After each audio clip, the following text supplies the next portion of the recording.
आज सुनने जा रहे हैं कहानी दिल्ली का ठग विजयनगर में। विजयनगर की समृद्धि की बातें अन्य राज्यों में भी होने लगी। यह बात दिल्ली के ठग शेरखा के कानों में पड़ी। अतः वह अपने साथियों के साथ विजयनगर आ पहुंचा। वह विजयनगर के सेठों और व्यापारियों को अलग अलग युक्तियों से ठगता रहा। राजा कृष्णदेव राय को रोज रोज शिकायतें मिलने लगीं। सुरक्षा अधिकारी और गुप्तचरों ने मेहनत तो बहुत की, पर वे शेरखा को पकड़ न सके। शेरखा रोज नए नए वेश धारण करता, अलग अलग भाषाएं बोलता और भिन्न भिन्न लोगों को ठगता। कुछ दरबारी भी शेरखा की चपेट में आ गए। अतः राजा को बहुत गुस्सा आया और वे मंत्रियों को धमकाने लगे। आप सब क्या कर रहे हैं? आप लोगों की बुद्धि मारी गई है क्या? एक ठग को भी आप लोग नहीं पकड़ सकते? अपनी लंबी चोटी सहलाते हुए राजपुरोहित मौके का फायदा उठाते हुए धीरे से बोले, महाराज, ठग बहुत ही चालाक लगता है, लेकिन हमारे राज्य में जो काम कोई नहीं कर सकता वह काम तेनालीराम हमेशा कर दिखाते हैं। महाराज की आंखें चमक उठी। उन्होंने तेनालीराम की ओर देखकर कहा, क्यों तेनालीराम, कुछ बोलते क्यों नहीं? क्या आप इस ठग को पकड़ सकेंगे? तेनालीराम ने कहा, महाराज आप आदेश दें तो प्रयत्न करूंगा। महाराज ने आदेश दिया, जितनी जल्दी हो उस ठग को पकड़कर दरबार में हाजिर करें। समूचे विजयनगर में यह बात फैल गई। तेनालीराम ने ठग को पकड़ने का बीड़ा उठाया है। ठग को पकड़ने के लिए उन्होंने माँ काली का अनुष्ठान शुरू कर दिया है।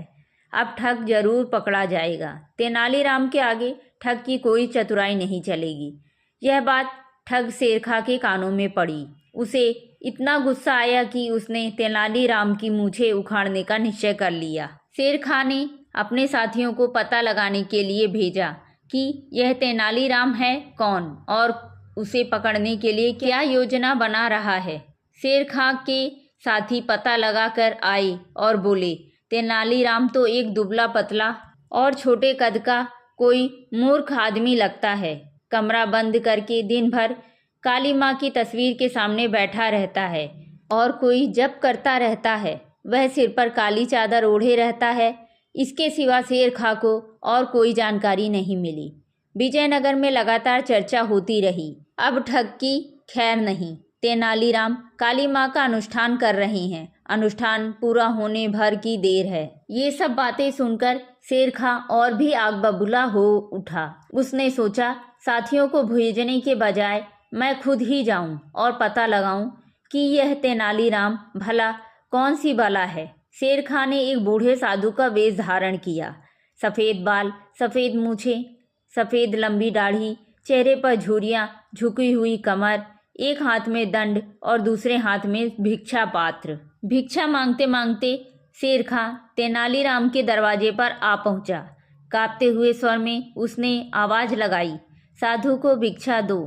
तेनालीराम चुपचाप बैठे रहे। फिर दूसरी बार, तीसरी बार आवाज़ आती रही, साधु को भिक्षा दो। अंत में तेनालीराम ने खिड़की के पास आकर कहा, यह खिड़की के पास आइए महाराज, इस खिड़की में से मैं आपको भिक्षा दूं। साधु के वेश में ठग ने पूछा, खिड़की में से क्यों? तेनालीराम ने कहा, बात यह है महाराज कि विजयनगर में दिल्ली का एक बड़ा ठग आया है।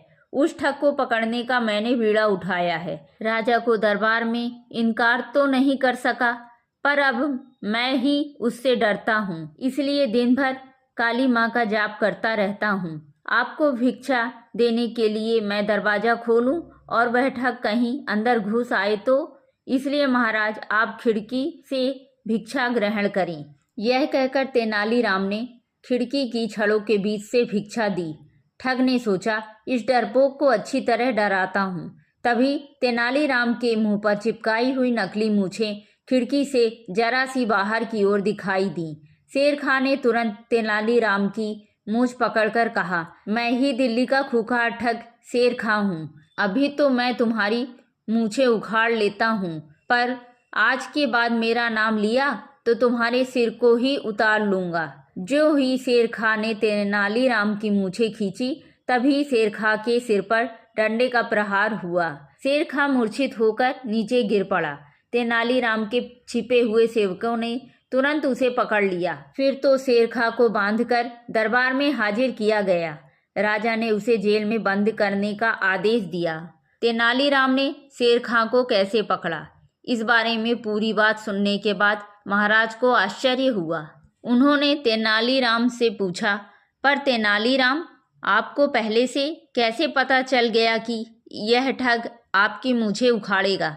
तेनालीराम ने कहा, मैंने अपने एक सेवक को दिल्ली भेजकर शेर खां के बारे में सभी जानकारी प्राप्त कर ली थी।